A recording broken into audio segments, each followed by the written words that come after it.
In a world where 1% of the population owns 40% of the planet's wealth, in a world where 34,000 children die every single day from poverty and preventable diseases, and where 50% of the world's population lives on less than $2 a day, one thing is clear: something is very wrong. And whether we are aware of it or not, the lifeblood of all of our established institutions, and thus society itself, is money. Therefore, understanding this institution of monetary policy is critical to understanding why our lives are the way they are. Unfortunately, economics is often viewed with confusion and boredom. Endless streams of financial jargon coupled with intimidating mathematics quickly deters people from attempts at understanding it. However, the fact is, the complexity associated with the financial system is a mere mask, designed to conceal one of the most socially paralyzing structures humanity has ever endured.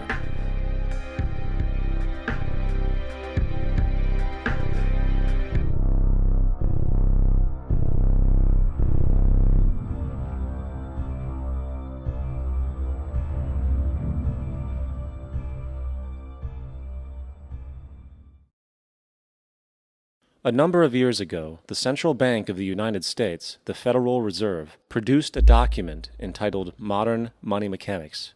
This publication detailed the institutionalized practice of money creation as utilized by the Federal Reserve and the web of global commercial banks it supports. On the opening page, the document states its objective. The purpose of this booklet is to describe the basic process of money creation in a fractional reserve banking system. It then proceeds to describe this fractional reserve process through various banking terminology, a translation of which goes something like this. The United States government decides it needs some money, so it calls up the Federal Reserve and requests, say, $10 billion. The Fed replies, saying, sure, we'll buy $10 billion in government bonds from you. So the government takes some pieces of paper, paints some official-looking designs on them, and calls them treasury bonds. Then it puts a value on these bonds to the sum of $10 billion and sends them over to the Fed. In turn, the people at the Fed draw up a bunch of impressive pieces of paper themselves, only this time calling them Federal Reserve notes, also designating a value of $10 billion to the set. The Fed then takes these notes and trades them for the bonds. Once this exchange is complete, the government then takes the $10 billion in Federal Reserve notes and deposits it into a bank account. And upon this deposit, the paper notes officially become legal tender money, adding $10 billion to the U.S. money supply. And there it is. $10 billion in new money has been created. Of course, this example is a generalization, for, in reality, this transaction would occur electronically, with no paper used at all. In fact, only 3% of the U.S. money supply exists in physical currency. The other 97% essentially exists in computers alone. Now, government bonds are, by design, instruments of debt, and when the Fed purchases these bonds, with money it essentially created out of thin air, the government is actually promising to pay back that money to the Fed. In other words, the money was created out of debt. This mind-numbing paradox of how money or value can be created out of debt or a liability will become more clear as we further this exercise. So, the exchange has been made and now $10 billion sits in a commercial bank account. Here's where it gets really interesting. For as based on the fractional reserve practice, that $10 billion deposit instantly becomes part of the bank's reserves, just as all deposits do. And regarding reserve requirements, as stated in Modern Money Mechanics, a bank must maintain legally required reserves equal to a prescribed percentage of its deposits. It then quantifies this by stating, under current regulations, the reserve requirement against most transaction accounts is 10%. This means that with a $10 billion deposit, 10% or $1 billion is held as the required reserve, while the other $9 billion is considered an excessive reserve and can be used as the basis for new loans. Now, it is logical to assume that this $9 billion is literally coming out of the existing $10 billion deposit. However, this is actually not the case. What really happens is that the $9 billion is simply created out of thin air on top of the existing $10 billion deposit. This is how the money supply is expanded. As stated in Modern Money Mechanics, of course they, the banks, do not really pay out loans from the money they receive as deposits. If they did this, no additional money would be created. What they do when they make loans is to accept promissory notes, loan contracts, in exchange for credits, money, to the borrower's transaction accounts. In other words, the $9 billion can be created out of nothing simply because there is a demand for such a loan and that there is a $10 billion deposit to satisfy the reserve requirements. Now, let's assume that somebody walks into this bank and borrows the newly available $9 billion. They will then most likely take that money and deposit it into their own bank account. The process then repeats, for that deposit becomes part of the bank's reserves. 10% is isolated, and in turn 90% of the $9 billion, or $8.1 billion, is now available as newly created money for more loans.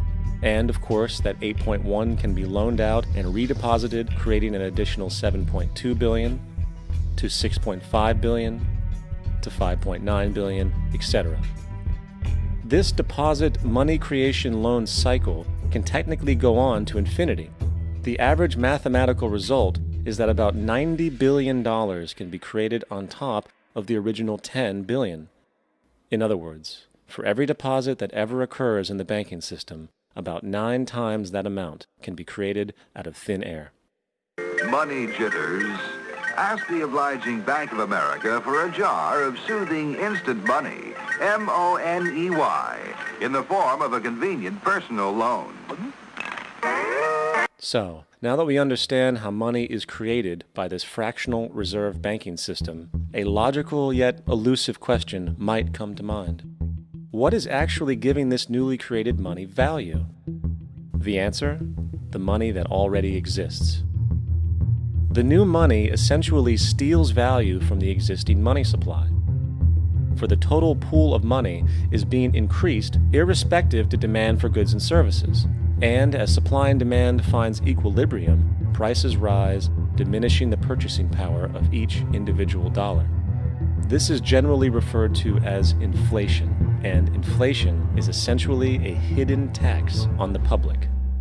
What is the advice that you generally get? And that is inflate the currency. They don't say debase the currency. They don't say devalue the currency. They don't say cheat the people who are saved. They say lower the interest rates. The real deception is when we distort the value of money. When we create money out of thin air, we have no savings, and yet there's so-called capital. So my question boils down to this: how in the world can we expect to solve the problems of inflation, that is, the increase in the supply of money, with more inflation? Of course, it can't. The fractional reserve system of monetary expansion is inherently inflationary. For the act of expanding the money supply without there being a proportional expansion of goods and services in the economy will always debase a currency. In fact, a quick glance at the historical values of the US dollar versus the money supply reflects this point definitively, for the inverse relationship is obvious. $1 in 1913 required $21.60 in 2007 to match value. That is a 96% devaluation since the Federal Reserve came into existence. Now, if this reality of inherent and perpetual inflation seems absurd and economically self-defeating, hold that thought, for absurdity is an understatement in regard to how our financial system really operates. For in our financial system, money is debt, and debt is money. Here is a chart of the U.S. money supply from 1950 to 2006. Here is a chart of the U.S. national debt for the same period. How interesting it is that the trends are virtually the same. For the more money there is, the more debt there is. The more debt there is, the more money there is. To put it a different way, every single dollar in your wallet is owed to somebody by somebody. For remember, the only way the money can come into existence is from loans. Therefore, if everyone in the country were able to pay off all debts, including the government, there would not be $1 in circulation.